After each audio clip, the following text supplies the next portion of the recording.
My girlfriend takes spicy selfies for me all the time, lingerie, tasteful nudes, etc. She says it makes her feel sexy and powerful. One day, I created a throwaway Reddit account and posted a few cropped, faceless pics to a private forum. The attention they got was insane. People were commenting like she was a goddess. I got addicted. I never told her, but she found out, not because someone recognized her, but because I forgot log out of the account on our shared iPad. She lost it. Said I used her body for clout, that I violated her consent. I tried to argue it wasn't about disrespect, it was admiration. I never posted her name, no face. But she won't hear it. She moved out a week ago. Was I really so wrong for wanting to show off someone I thought was beautiful? Or am I just the a-hole who crossed a line? Before I met my husband, I ran a small OnlyFans account. Nothing hardcore, mostly lingerie, teasing, solo stuff. It helped pay off my college debt. When we started dating, I stopped actively posting, but I never deleted the account. The old content still brings in a small trickle of passive income. Now we're married, and he just found out it still exists. He's livid, says I've been hiding a secret life and making money off my body behind his back. I told him it's my body, my content, and it's from before him. It's not like I'm cheating. He says every dollar from that account feels like a betrayal. He wants it gone, deleted forever. I said no. I told him he knew who I was when we met. I'm not creating new content, and I'm not ashamed of what I did. But now he's sleeping on the couch. His mom even called me trash. Am I the a-hole for refusing to erase my past? Even if it makes him uncomfortable. I'm 25, dating a guy who's 27, but his mom treats him like he's 14. She constantly makes passive-aggressive comments like, "He never used to talk like this before you," or "He's become so sexual since meeting you." It's exhausting. I tried brushing it off, but last week she straight up accused me of using my body to control him. So I snapped. I sent her screenshots of his own texts, him asking for nudes, begging to sneak into the shower with me, even saying, "You're ruining me." I cropped out anything revealing, but I made it clear, this is who your son really is. She blocked me immediately. Now he's furious, says I violated his privacy and crossed a disgusting line. But I didn't do it to humiliate him, I did it to defend myself. His mom kept painting me as a manipulator. I just handed her proof that her son isn't as innocent as she thinks. My twin and I, 20am, are identical, like copy-paste. He's shy, I'm chaotic. He asked me to test his dating profile to see if it was working, just to match with people, not actually talk. I went rogue. I matched with someone, flirted, and set up a date, all under his name. Turns out it was my cousin's girlfriend. She used a fake name, too. When we met, we both recognized each other instantly and screamed. It was pure chaos. She begged me not to tell. I agreed. If she bought me sushi. I told my brother everything. He said I crossed every line imaginable. Now I don't know what to do. If I tell my cousin, it'll ruin their relationship. If I stay quiet, I'm protecting someone who is clearly out cheating. All because I was trying to test the algorithm. Itia for starting World War III in my family through catfishing. My roommate, 23M, recently got super into meditation. Cool, right? Wrong. Every night at 11 p.m., he lies on the floor and starts making these insane soul-release sounds. Think moaning, wailing, deep vibrating hums that sound like he's either summoning a demon or having the world's slowest orgasm. I asked politely, twice, if he could maybe do it not at midnight. He told me I was blocking his energy portals. So I bought a mini Bluetooth speaker and hid it under his bed. At 10:59 p.m., I connected and played the creepiest whispery voice clip I could find. "Open the veil. We are here." He screamed. Full body flail, knocked over his crystals, almost burned his robe. Now he's telling everyone I spiritually violated him. But I just wanted to sleep. ATF for haunting my own apartment to restore. It started as a joke. I met him at a bar while doing a fake British accent for fun. He said it was sexy. I panicked and just never stopped. 6 months later, he still thought I was from Manchester. I had an entire fake backstory about my grand's cottage and growing up near sheep. I even did tea time at 4 p.m. just to keep the illusion alive. Then one day he casually goes, "Honestly, your accent's kind of mid. Not even hot anymore." I blinked, dropped the voice, said, "You know what's mid? Lying to someone who lied for you for 6 months." He was shook. I broke up with him then and there. Now he says I emotionally catfished him. But I say, If your relationship is built on vibes, don't insult the accent that built it. Ada for committing to the bit and then walking away when the bit wasn't appreciated. My roommate, 26F, is in a situationship with this guy, Josh. He's 29, emotionally allergic to commitment, and thinks labels are government propaganda. She's been trying to lock him down for a year, and last week she had what she called a divine idea. She set up candles, made dinner, and told me she was going to reverse propose. Her plan, she'd ask him to be exclusive, with a poem.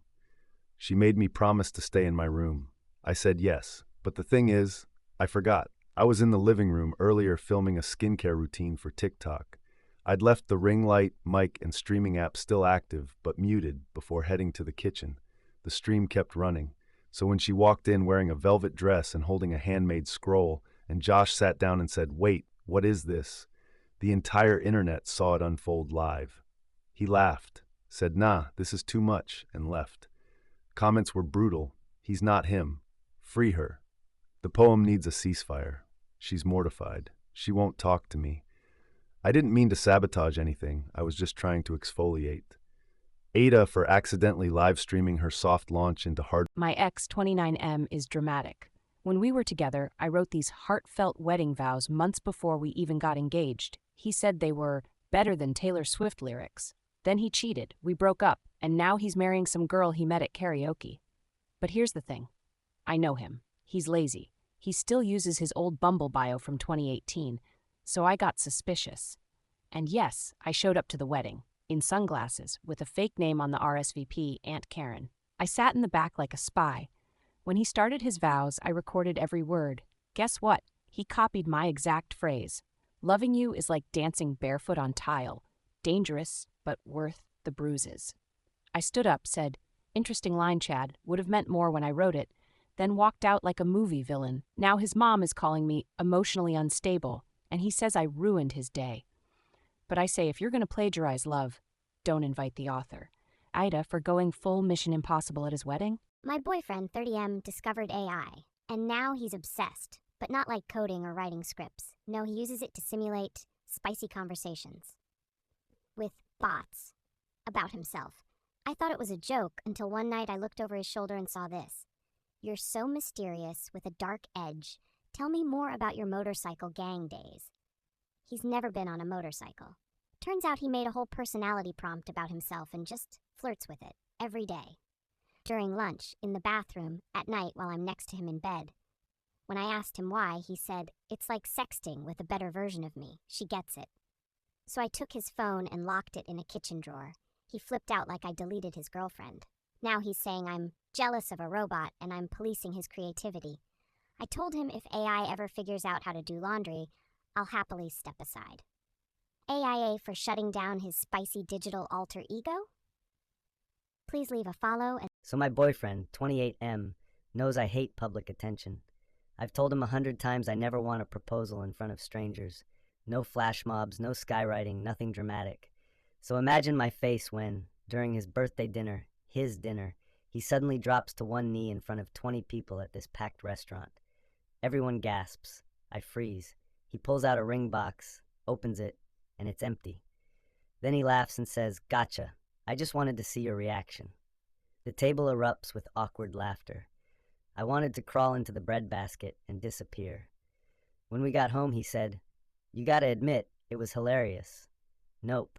I canceled the post-dinner drinks and told him he could enjoy the rest of his birthday with his sense of humor. Now he says I'm overreacting and ruining the mood. His friends called it a harmless joke. My mom said she'd have slapped him with the appetizer plate. Ada for walking out on the birthday prank proposal that nobody asked for. Please follow for more, and don't forget to leave a open on our shared iPad constantly. One night I couldn't sleep, so I started scrolling through it while I was eating cereal. I was expecting shopping lists. What I found instead was a running diary of her unfiltered inner monologue. Entries like, "Am I hot, or do I just drink water and have cheekbones? I think I'm smarter than most people, including my therapist. Josh is 40% emotionally available and 60% built like a golden retriever. This is enough for now." It was like discovering buried treasure. I laughed so hard I woke up the cat. So I did what any sane person would do. I printed out my favorite 12 entries, formatted them like inspirational quotes, and taped them around the apartment with little gold stars. She saw them the next morning and turned into a silent tornado. Just tore them all down, red in the face. She said I violated her trust.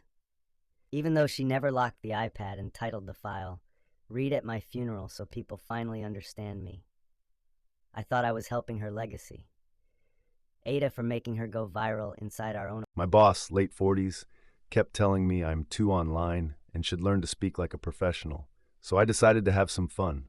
Every time he texted me, I responded entirely in Gen Z slang. Examples: him, can you finish the budget report today? Me bet. I'll cook so hard it'll give you whiplash for.